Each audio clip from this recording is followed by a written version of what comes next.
Would you like us to share the slides for the next part? We can do that. My colleague has the slides. Yeah, I think they have shared them with us, so we can do that. Sure. I'm just in the background now, but she will take over. Okay. If no questions, I'll jump in at the end. Fantastic. Okay, so just and what an interesting presentation. There are a few points where I found myself saying, "Wow, okay, that's good to know." Yeah, I mean, and even especially for me, the slide where you had the breakdown of the item, the food item, where we see the milk, the impact of the milk, which of course took me a minute to go, oh yeah, milk equals cows equals CO2. Yes, okay.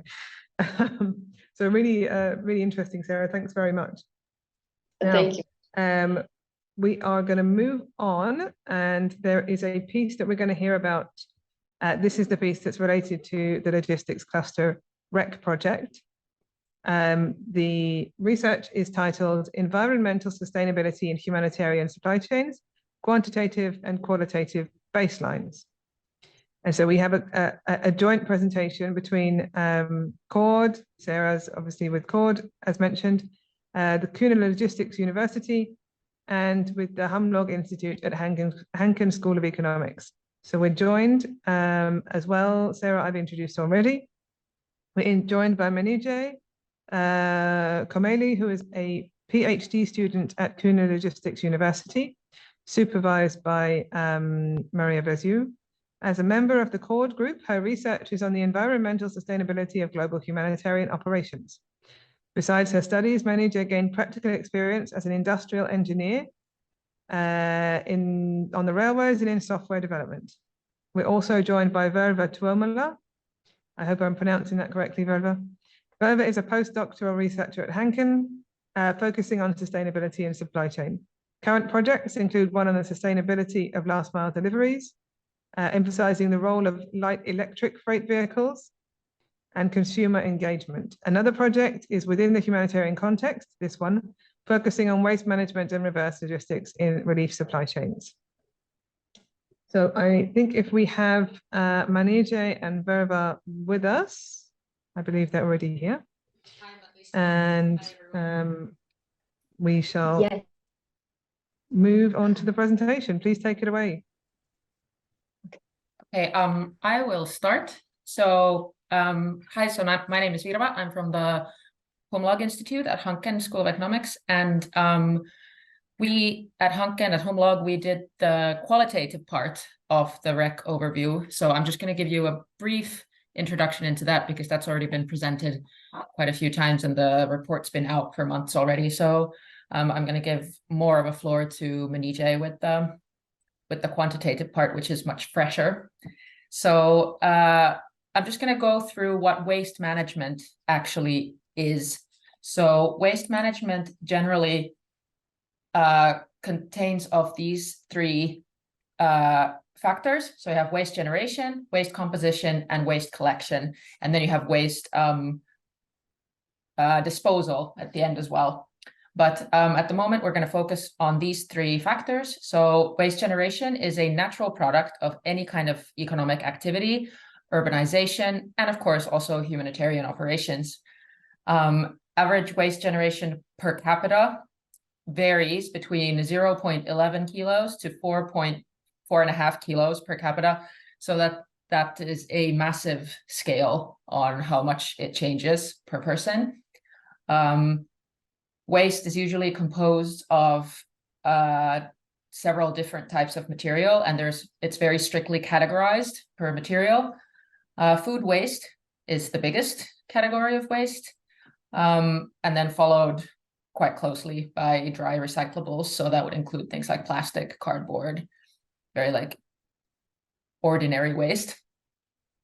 Waste collection is, of course, a very relevant action within the context of waste management. It's a common service that's offered usually at a municipal level. It's often done door to door in small vehicles, such as donkey carts or trucks, vans, cars. But yeah, so municipal level is very common, but also there are plenty of places in the world where this municipal level waste collection is not an option. So there, the waste would be collected more on a household level. There might be neighborhoods that have organized it in a way separate from the municipality or from like a bigger infrastructural setting. So, but household level is the biggest generator of waste, or one of the biggest generators of waste after industry, of course. If we could go to the next slide. So focusing more on the humanitarian context of waste and waste management. In development assistance, only 0.3% of funds is directed towards solid waste management. Communities that receive this type of humanitarian assistance very often lack infrastructure or systems for proper waste management practices or recycling or repurposing, all of this stuff. The fundamental function of humanitarian aid, which of course is to deliver items of aid into an area that has suffered a disaster, it produces waste. So that is why we need to figure out ways how to manage this waste. And if the waste is improperly managed, it can exacerbate already dire situations. In a flood context, for example, it can clog drains. It can increase disease risk if hazardous waste gets let into the environment. There are lots of different horror scenarios where waste can definitely exacerbate these already rather vulnerable populations and situations. And of course, what it almost always does in a disaster situation is that it strains already challenged infrastructures. Next slide, please. From the interviews that we did 20 interviews from different organizations. So from the interviews, it was very evident that waste is not something that we can completely get rid of. So we can't not have waste. We can reduce it. We can improve the quality, so to speak, but we can't not have it. So there will always be waste that we have to deal with. The themes that came up the most were things like plastic and packaging, which were often referred to, as the quote below says, the low-hanging fruit, which a lot of people said that could be dealt with better because there will always be plastic, there will always be packaging, and those are somewhat easy, not easy, but like somewhat simpler to recycle than a lot of other materials. So that is where most waste management practices and innovations and all of that have started, because it is the low-hanging fruit. So it seems like the logical place to start. Then, of course, in a humanitarian operation, there's always there can be medical waste. If you think about a situation like Ebola, where the waste definitely will exacerbate the already dire situation, it can be it can lead to massive excessive crisis as well. And then there are all types of different hazardous wastes. You have generators, you have car batteries, all this stuff, which needs to be also be disposed of in a very particular way. Beneficiary items are non-food items that we refer to here. Packaging was more of an issue in terms of the beneficiary items, because the NFIs are quite often reused quite a bit after they've had their original use. So, but it was still a big topic of conversation within the interviews. And then there are certain things that are just ignored, as Sarah referred to, that not really ignored, but maybe downplayed a little bit. And just because there aren't enough resources to set up programs for proper waste management, maybe there isn't enough collaboration with private sector waste management practitioners and stuff like that. So there's a lot of work to be done and a lot of collaboration to sort of enhance. And the last slide, please. So over the interviews, these were the three themes that we separated as being the most sort of relevant and ones to really focus on in terms of putting together waste management programs. So waste management starts at procurement already. So in order to have a proper waste management program, you need to know what you are managing in a way when you're talking about a humanitarian operation. So including sustainability criteria already at the pre-selection stage and making sure that the life cycle of these products is known in some way, and having certified suppliers and just having that code of conduct already at the procurement stage.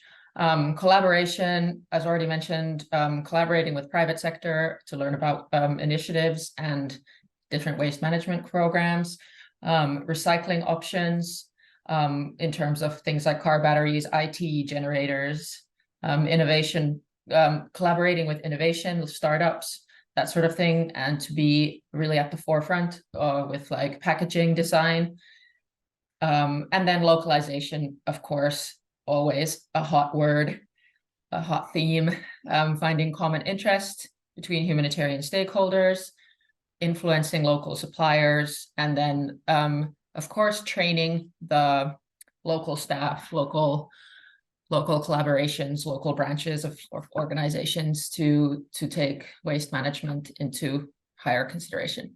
So this was just a quick overview of the qualitative part of the REC thing, the REC study. So I give the floor over to Manijeh now. Thank you. Thank you very much. Okay, hello everyone. I'm gonna start briefly talking about the motivation, as Sarah and Virva. Manijeh, could I ask you to speak up a little bit? It's quite hard to hear you. Sure, Thanks, sure. Okay. Can you hear me? Yeah. Okay, and I'm gonna start with the motivation, as Sarah and Virva talked about this. Next slide, please. Can I share my screen instead of you? We have the slides on. Would you like to see the next slide? Yes, please. Yes. Okay. So humanitarian operations suffer from the consequence of climate change. And in the next slide. Next, please. And these life-saving humanitarian actions have unintended environmental impacts, which are CO2 emissions and waste created through the whole life cycle, starting from the extraction of raw material to disposal. Next, please. To address these challenges, this quantitative study actually pursued these following goals. We measured the environmental impacts of humanitarian operations through the whole supply chain during disaster response, and also we evaluated the effectiveness of existing and potential solutions to reduce these environmental impacts. And what I mean by environmental impacts is GHG emissions and waste creation. And we collaborated with these organizations, Logistic Cluster, Danish Refugee Council, IFRC, Save the Children, and WFP. Next, please. In our collaboration with these organizations, IFRC, actually, click this. Yes. IFRC provided us data about tarpaulin, which were delivered to Pakistan following months of rain and floods in 2022. And another case study was tarpaulin delivered to Mozambique following floods and tropical cyclones in 2019, which were non-food item. We decided to have food item and non-food item, and IFRC helped us for tarps, which were non-food item, and WFP helped us for CSV++, which were delivered to CHORD following floods in 2022. Yes, Next slide, please.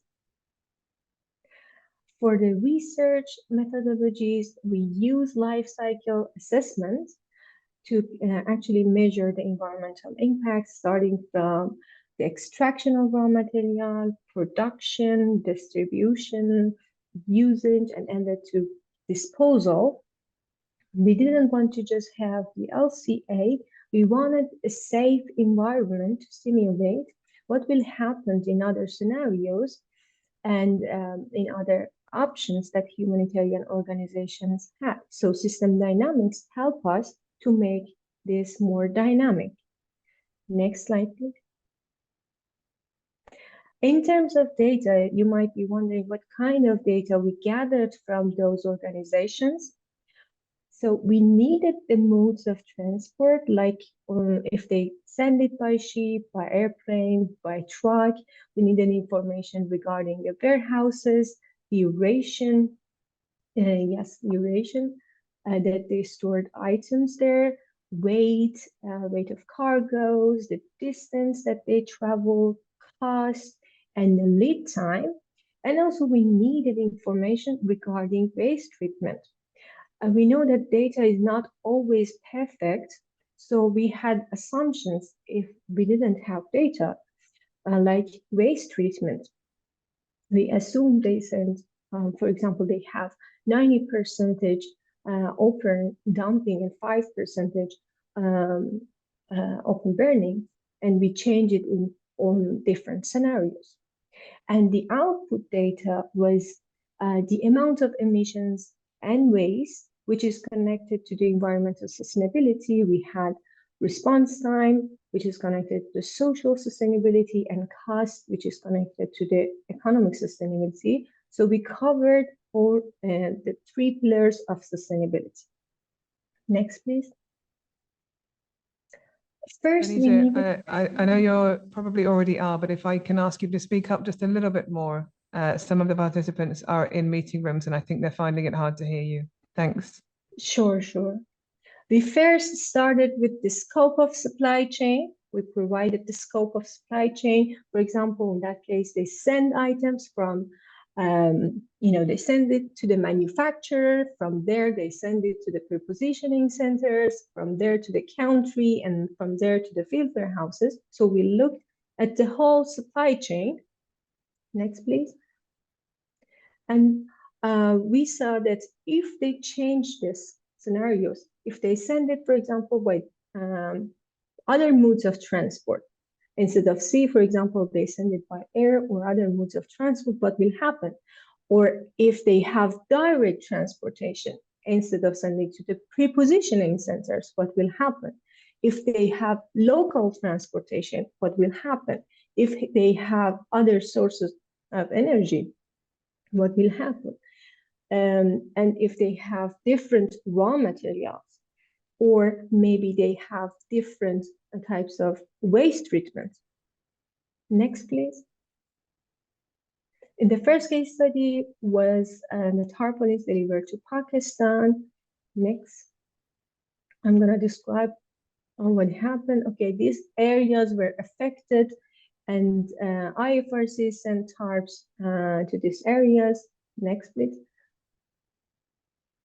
In the baseline scenario, raw material extracted in China, and they send it to the manufacturer in China. From there, they send it to the prepositioning warehouses.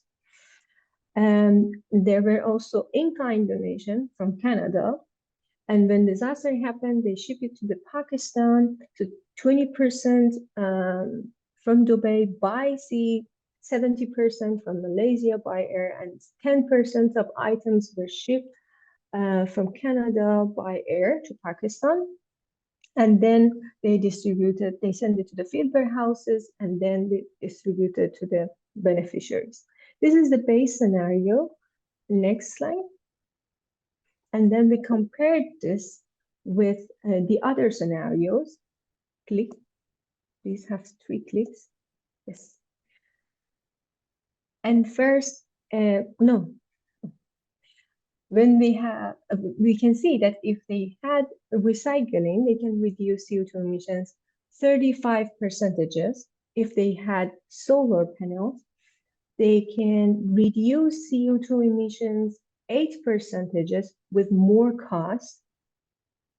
And if they have recycling, solars, and cheap, they can reduce CO2 emissions to 63%. Next slide, please. And we can see that we can compare the most sustainable scenario with the baseline scenario. And we can see that the waste will drastically reduce, response time will increase, the CO2 emission will drastically reduce, and of course it comes with more cost. Next, please. In another case study, which were CSP++ and to the CHORD disaster, we can see in the baseline scenario that they send it from China to Belgium. They send raw material from China to Belgium to be manufactured, and then from there to the prepositioning warehouses to Cameroon, from there to Chad, and from there they send it to the field warehouses and affected population. Next, please. And again, we compared different scenarios with baseline scenario, and we can see in this case study, recycling cannot change CO2 emissions because the packages are not recyclable, so they can be reused but not recycled. But solar panels can reduce CO2 emissions to 7%. And we can see if they substitute animal drive raw material with plant-based alternatives, they can reduce CO2 emissions to 43%. Another one. Yes, and if they have recycling, reusing, and substituting of raw material, they can reduce CO2 emissions 50%. And if we compare the most sustainable scenarios with the baseline scenario, we can see they can reduce waste drastically. Response time is the same. CO2 emissions will drastically reduce, and of course, again, it comes with more costs. Next slide, please. Next, as a summary, we categorized the main finding in 4 categories: the GHG emissions, response time, waste, and cost. GHG emissions really related to the procurement choices, the transportation modes, energy sources, and also end-of-life phases are really critical factors. Response time, as in regarding response time, air transportation offer quicker response, but it comes with more cost in GHG emissions. And also we can see that waste can be drastically reduced with recycling, and these environmental sustainability alternatives comes with upfront costs, but they have potential for long-term cost effectiveness. Next slide, please. Click 4 times, please. Yeah. And if you want to consider, procurement strategy, you can see that looking at the whole life cycle is really important, especially the procurement part. And we need to prioritize easy recyclable materials, and also we need to develop procurement strategies. And in terms of prepositioning, sources of energy is important. If we have a lot of items, we need to think about the renewable energy sources. And it's important to minimize air transportation. At the same time, it is important to also consider, direct delivery, because sometimes prepositioning comes with more CO2 emissions. And also considering localization, which can help. And at the end, implementing recycling and reusing strategy can definitely help. And thank you so much for your attention. I'm ready for your questions. Thank Thanks, Virva and Manijeh. Really interesting stuff. I think from my side, really interesting to see the differences between the items, the packaging, the items themselves, and the. But you know, my takeaway there, and of course, if anybody has questions, please feel free to put them in the chat, and we can ask the colleagues to answer. We maybe have a minute or two. You know, I think it's already I'm taking away that if we look at the steady state operations, the operations we've been in for years, where we can do sea transport and planning and things, we can really make a big difference. And using those renewables wherever possible. Thanks very much to all of you for that piece.